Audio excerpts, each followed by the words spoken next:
أعوذ بالله من الشيطان الرجيم بسم الله الرحمن الرحيم يا أيها الذين آمنوا كتب عليكم الصيام كما كتب على الذين من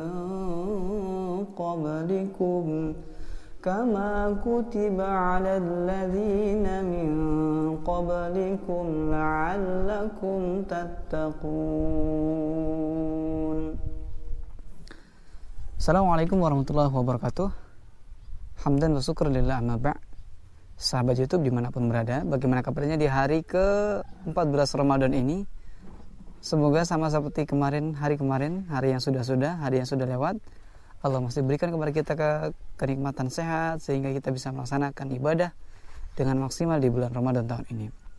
Sahabat YouTube rahimakumullah, kita lanjutkan kembali kultum atau tausiah kita pada kesempatan hari ini. Temanya tentang puasa dan pribadi takwa. Bulan Ramadan hadir di tengah-tengah kita. Salah satu tujuannya adalah menjadikan kita sebagai manusia bertakwa. Sebagaimana tadi di mukadimah, di awal ayat saya sudah menyampaikan tentang Quran Suratul Baqarah ayat 183. La'allakum tattaqun, yang artinya hai orang-orang yang beriman, diwajibkan atas kamu berpuasa sebagaimana diwajibkan atas orang-orang sebelum kamu. La'allakum tattaqun, agar kamu bertakwa. Kata takwa itu telah disebutkan di dalam Al-Quran dengan kata dasar atau pecahan katanya di dalam kitabullah. Jadi di dalam Al-Quran itu kata takwa itu sangat banyak sekali. Terkadang kita membaca kata ittaqu juga al-muttaqin. Jadi makna orang yang membaca takwa itu dengan berbagai macam versi kata. Taqiyya, yattaqun, ittaqi, wattaquni, yattaqi, dan al-atqa. Kata tersebut telah digunakan di dalam Al-Quran kurang lebih ada 187 kali. Penekanannya surat-surat yang berbicara mengenai iman, kemudian kitab, kemudian tentang Bani Israel, wasiat, warisan, riba, menyusui serta pembalasan. Di antara contoh-contoh yang paling gampang dalam hal itu adalah surat Al-Baqarah. Di dalam surat Al-Baqarah itu sendiri terdapat penyebutan takwa itu sebanyak 35 kali. Karena begitu kentalnya makna takwa, karena itu merupakan inti persoalan dan puncak tujuan disyariatkannya semua ajaran Islam. Hadirin sahabat YouTube rahimakumullah. Lalu apa saja ciri-ciri takwa? Yang pertama adalah takwa itu mencakup iman dan Islam. Allah Subhanahu wa taala berfirman dalam Quran surat Al-Baqarah ayat 177,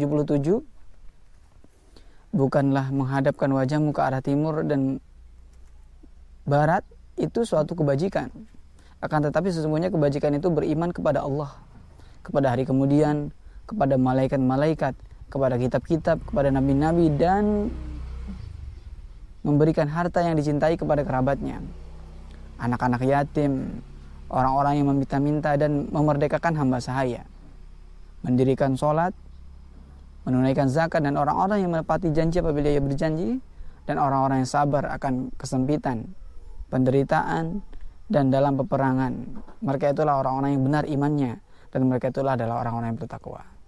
Ini Allah sampaikan dalam Quran surat Al-Baqarah ayat 177. Jadi yang pertama, ciri orang yang bertakwa yang pertama yaitu ada iman dan Islam di dalam dirinya. Kemudian yang kedua, takwa dan hubungannya dengan tipu daya musuh. Allah Subhanahu wa taala berfirman, jika memperoleh kebaikan, niscaya mereka bersedih hati, tetapi jika kamu mendapat bencana, maka mereka bergembira karenanya. Jika kamu bersabar dan bertakwa, niscaya tipu daya mereka sedikit pun tidak mendatangkan kemudorotan kepadamu. Sesungguhnya Allah mengetahui segala apa yang mereka kerjakan. Quran surat Ali Imran ayat 120. Kemudian sahabat rahimakumullah, ciri takwa berikutnya yang ketiga adalah takwa dan hubungannya dengan menyambung silaturahim. Nah, di sini juga Allah berfirman dalam Quran surat An-Nisa ayat 2, hai sekalian manusia, bertakwalah kepada Rabb-mu yang telah menciptakan diri yang satu dan daripadanya. Kemudian Allah menciptakan istrinya dan dari keduanya Allah memperkembangbiakkan ada laki-laki dan perempuan yang banyak, dan bertakwalah kepada Allah yang dengan menggunakan namanya kamu saling meminta satu dengan yang lain. Peliharalah hubungan silaturahim, sesungguhnya Allah selalu menjaga dan mengawasi kamu. Hadirin rahimakumullah, kemudian kita lanjutkan kembali kepada ciri takwa yang ketiga adalah takwa itu berhubungan dengan kebenaran, al-haq, dan keadilan. Jadi kalau yang bertakwa, kalau yang pertama tadi kan ada hubungannya dengan iman dan Islam, yang kedua hubungannya dengan tipu daya musuh, yang ketiga hubungannya dengan menyambung silaturahim, yang keempat hubungannya dengan al-haq atau kebenaran dan keadilan. Hai orang-orang yang beriman, hendaklah kamu menjadi orang-orang yang selalu menegakkan kebenaran karena Allah, menjadi saksi dengan adil, dan janganlah kamu sekali-kali kebencianmu terhadap suatu kaum mendorong kamu untuk berlaku tidak adil. Berlaku adillah, karena adil itu lebih dekat pada takwa, dan bertakwalah kepada Allah, sungguhnya Allah Maha mengetahui apa yang kamu kerjakan. Allah sampaikan dalam Quran surat Al-Maidah ayat 8. Hadirin rahimakumullah. Kemudian yang kelima adalah takwa dan hubungannya dengan larangan memberikan loyalitas terhadap orang kafir dan ahli Alkitab yang senantiasa mengolok-olok Islam. Allah berfirman dalam Quran surat Al-Maidah ayat 57, hai orang-orang yang beriman, janganlah kamu mengambil jadi pimpinanmu orang-orang yang membuat agamamu menjadi buah ejekan dan permainan, yaitu di antara orang-orang yang telah diberi kitab sebelummu dan orang-orang kafir, orang-orang musyrik, dan bertakwalah kepada Allah jika kamu betul-betul orang yang beriman. Allah sampaikan dalam Quran surat Al-Maidah ayat 57. Jadi kalau demikian semoga bermanfaat. Adapun beberapa poin yang berikutnya nanti akan kita sambung pada pertemuan yang akan datang. Demikian, Assalamualaikum warahmatullahi wabarakatuh.